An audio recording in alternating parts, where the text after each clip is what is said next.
Royal weddings are often remembered as beautiful moments. They are shown as celebrations filled with gold, music, and joy. Crowds gather. Priests bless the union. History records the event as a symbol of love and honor. But for many Byzantine princesses, the wedding night was not a reward. It was not romance. It was not safety. It was fear. This story is not about love. It is about duty, control, and silence. And it begins long before the wedding day ever arrived. In the Byzantine Empire, a princess was not raised like an ordinary child. From the moment she was born, her life followed strict rules. She did not belong to herself. She belonged to the empire. Everything she learned had a purpose: how to speak, how to walk, how to lower her eyes, how to stay quiet. She was not prepared for happiness. She was prepared for marriage, not marriage as choice, but marriage as duty. A Byzantine princess was not seen as a person first. She was seen as a symbol, a living promise, a living treaty, a way to keep peace between powerful men. When two kingdoms needed an alliance, a princess was often the answer. She could be sent far away, to a foreign land, to a man she had never met. Sometimes she did not even know his face until the wedding day. The decision was made by emperors, generals, and church leaders. The princess was not asked. She was informed. From the outside, these marriages looked strong and impressive. They were celebrated with grand ceremonies. The empire showed its wealth and power to the world. But inside the palace walls, the princess understood something very different. Her wedding was not about her future. It was about the empire's survival. And the wedding night was the moment everything became real. Many Byzantine princesses were married very young. Some were still in their early teenage years. They were taken from the familiar rooms where they had grown up, from servants who had known them since childhood, and they were placed into a new world, a new court, a new language, new rules, new expectations. Fear did not arrive suddenly. It grew slowly, day by day. As the wedding approached, the princess's freedom became smaller. She was watched more closely. Her movements were controlled. Her behavior mattered more than ever. She was expected to be calm, pure, obedient, not for herself, but for what she represented. The empire demanded perfection.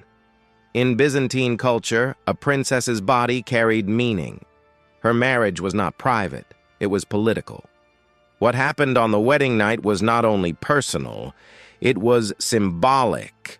It was proof that the alliance was real, proof that loyalty had been sealed, proof that the empire had succeeded.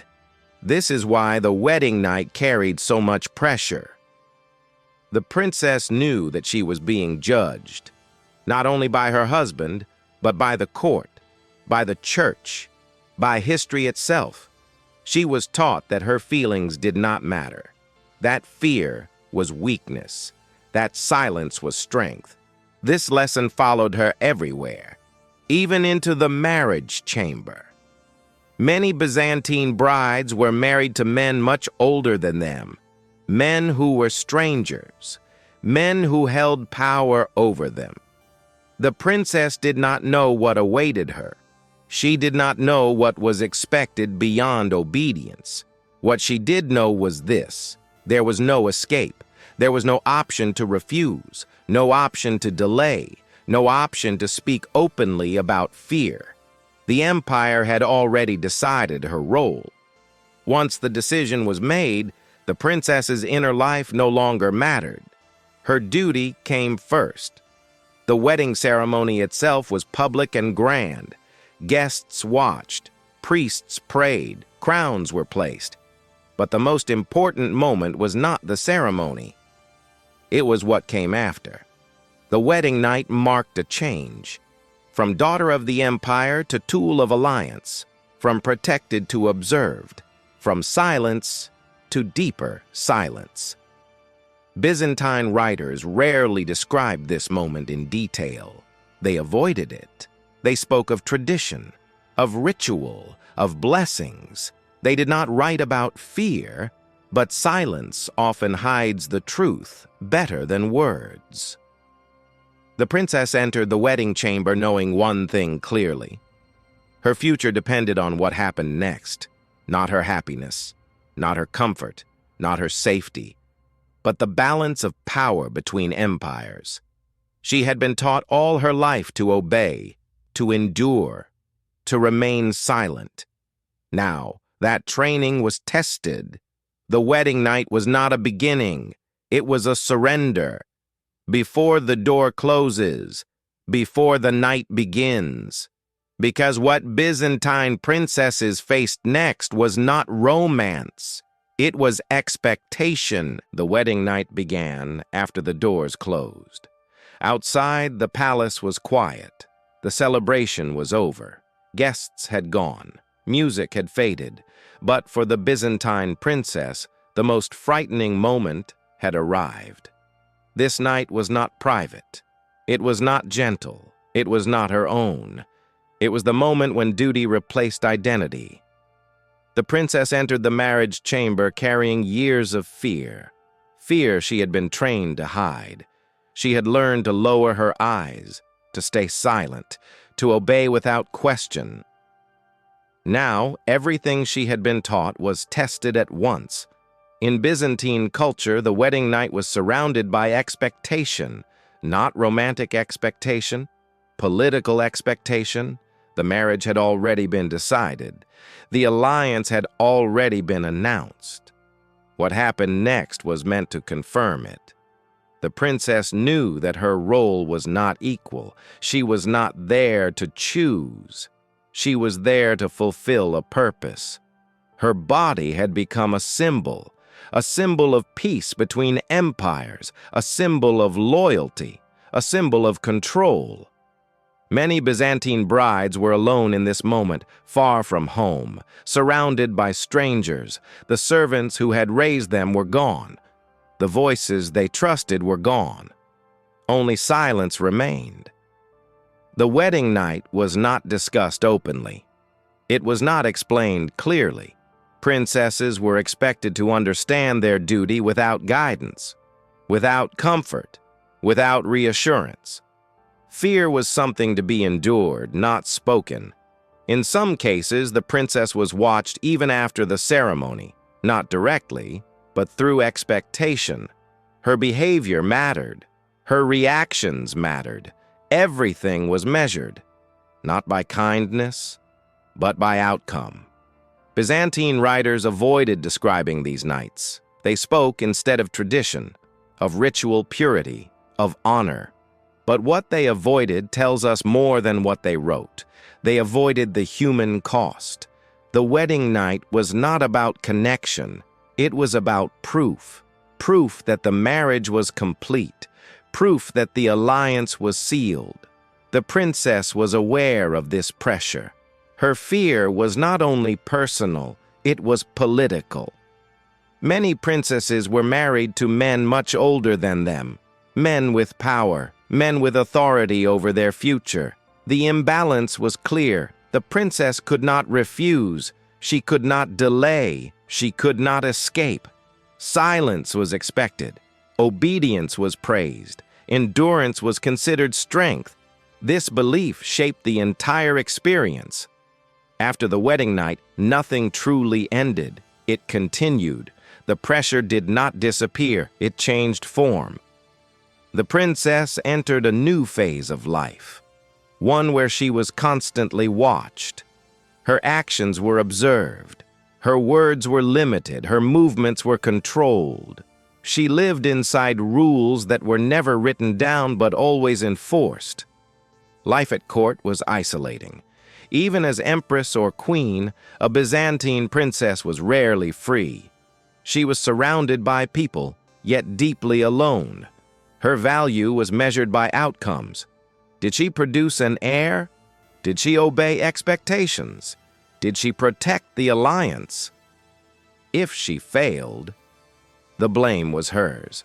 When things went wrong, the consequences were harsh. If a marriage failed, the princess was often blamed. If there was no child, the fault was assumed to be hers. If political tensions rose, her loyalty was questioned. The princess had no defense. Her voice carried little weight. Her role was to endure. Some princesses were pushed aside quietly, sent away from court, placed in isolation. Others lived under constant suspicion. Their lives became smaller. Their freedom disappeared. History does not record their fear clearly. It records results, names, dates, alliances, but it leaves out what it cost to maintain them. The wedding night was not a single event. It was the beginning of a long surrender, a surrender of privacy, of safety, of self. Princesses learned quickly that survival meant silence. Speaking out brought punishment. Enduring brought stability. Over time, endurance became habit. Many lived long lives inside this system. They were not always abused openly. They were not always mistreated publicly. But they were never free. The most disturbing part is how normal this became. Fear was expected. Silence was praised. Obedience was rewarded. And history accepted this as tradition. Byzantine writers did not question it. They wrote about emperors, about wars, about victories. They did not write about what it took to keep those victories alive.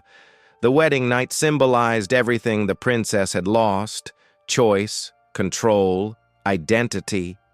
It marked the moment her life truly stopped being her own. Not with an ending, but with continuation. Because for Byzantine princesses, the fear did not fade after one night. It followed them for the rest of their lives. For many Byzantine princesses, the fear did not end with the wedding night. That night was only the beginning. What followed was a lifetime shaped by silence. Years passed, faces changed, empires rose and fell. But the princess remained where she had been placed. As time moved forward, the memory of fear did not disappear. It settled quietly into daily life. The princess learned how to survive inside routine. She learned when to speak, when to remain silent, when to lower her eyes. Fear became something she carried quietly. Many princesses grew older inside foreign courts. They lived far from the halls where they had grown up, far from the people who once knew their real name. Over time, even their own past began to feel distant. Home became a memory, then a shadow, then nothing at all. Some princesses became empresses, others became queens in distant lands. From the outside, their lives looked powerful. They wore crowns. They lived in palaces. They were surrounded by servants, but power did not belong to them. Their freedom was limited. Their movements were watched. Their loyalty was always questioned. They were never allowed to forget their role. They existed to maintain peace, not to live freely. Motherhood did not bring safety. Children were expected.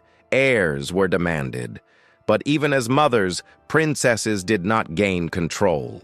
Their children did not fully belong to them. A child was not only a son or daughter.